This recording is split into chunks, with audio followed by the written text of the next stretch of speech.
আমরা যারা বাংলাদেশের প্রেক্ষাপটে তৃতীয় বিশ্বের দেশে ভারী কাজ করে থাকি, এ দেশের অধিকাংশ রোগীর ক্ষেত্রে মেরুদণ্ডের রোগগুলো খুব কমন। মেরুদণ্ডের অনেক রোগ আছে, তার মধ্যে অন্যতম প্রধান রোগ হচ্ছে PLID বা প্রোলাপস লাম্বার ইন্টারভার্টিব্রাল ডিস্ক। অন্যান্য রোগের মধ্যে আছে টিবি স্পাইন ও রোগের মধ্যে আছে স্পন্ডাইলোলিস্থেসিস। PLID সাধারণত যারা ভারী কাজ করে, কঠোর পরিশ্রম করে অথবা দীর্ঘ সময় বসে কাজ করেন তাদের ক্ষেত্রেই হয়ে থাকে। অনেক সময় কোনো ভারী জিনিস ঝুঁকে তুলতে গিয়ে অথবা অনেকক্ষণ দীর্ঘ সময় বসে থেকে হুট করে উঠতে গিয়ে অথবা কোনো প্রকার আঘাতপ্রাপ্ত হলে মানুষের PLID রোগ হয়ে থাকে। অধিকাংশ ক্ষেত্রে বিশ্রাম, কিছু প্যারাসিটামল জাতীয় ওষুধ এবং ফিজিওথেরাপির মাধ্যমেই অধিকাংশ রোগী ভালো হয়ে যায়। এবং কিছু দীর্ঘ সময় যে সকল রোগীর কোমর ব্যথা এবং ভারী কাজ করার কারণে যাদের মেরুদণ্ডের আমরা বলি ইন্টারভার্টিব্রাল ডিস্ক প্রলাপস হয়েছে, তাদের ক্ষেত্রে শুধুমাত্র PLID অপারেশন করা লাগে। এখন আপনারা জানেন আমাদের দেশে অন্যান্য উন্নত দেশের বিশ্বমানের চিকিৎসার মতো শুধুমাত্র ফুটা করে, মানে আমরা যাকে বলি এন্ডোস্কোপিক স্পাইন সার্জারি করা সম্ভব। আমরা এখন আগের মতো বড় করে কেটে বা কাটাছিড়া করে অপারেশন করি না, শুধুমাত্র ফুটা করে স্পাইনের সার্জারি আমাদের দেশে মাইক্রোস্কোপ মেশিনের সাহায্যেই করা সম্ভব।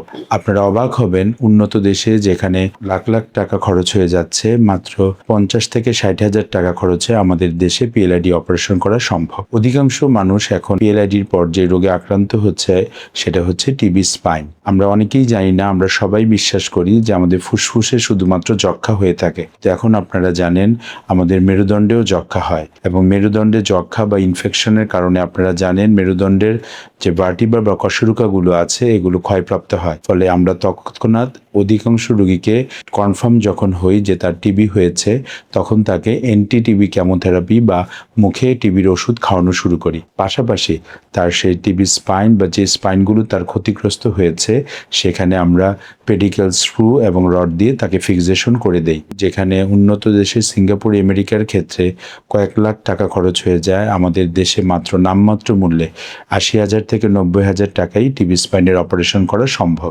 স্পন্ডাইলোলিস্থেসিস নামের অর্থ হচ্ছে মেরুদণ্ডের একটি হাড় তার অন্য হাড় থেকে সামনে সরে যাওয়া। ফলে রোগীর মেরুদণ্ডে প্রচণ্ড ব্যথা হয় এবং আপনারা জানেন কোমর থেকে ব্যথাটা ধীরে ধীরে শিরশির করে মাজায় থাকে এবং অনেক সময় পায়েও নেমে যায়, আমরা বলি রেডিকুলোপ্যাথি। তখন লিস্থেসিসের গ্রেড আছে, আপনারা জানেন গ্রেড 1 এবং গ্রেড 2 ক্ষেত্রে অধিকাংশ ক্ষেত্রেই অপারেশন লাগে না। তখন শুধুমাত্র বিশ্রাম, ফিজিওথেরাপি এবং শুধুমাত্র কয়েকটি ব্যথানাশক ওষুধ খেলেই অধিকাংশ রোগী 21 দিনের মধ্যে বা 3 সপ্তাহের মধ্যে ভালো হয়ে যায়। কিন্তু যাদের গ্রেড 3 স্পন্ডাইলোলিস্থেসিস আছে বা গ্রেড 4 মেরুদণ্ডের হাড় অনেকটাই সরে গেছে, তাদের ব্যথা তীব্র হয় এবং অধিকাংশ ক্ষেত্রেই ওষুধের মাধ্যমে এবং ফিজিওথেরাপির মাধ্যমে এই ব্যথা ভালো করা সম্ভব নয়।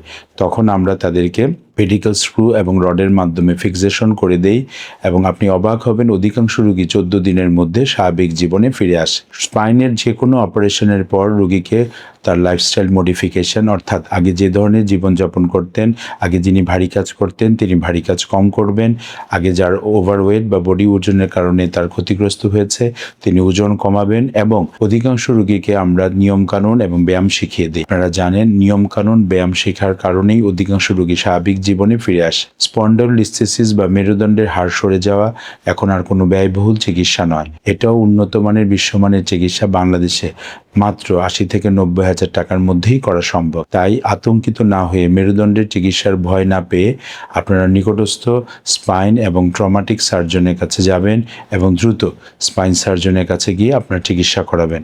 ধন্যবাদ।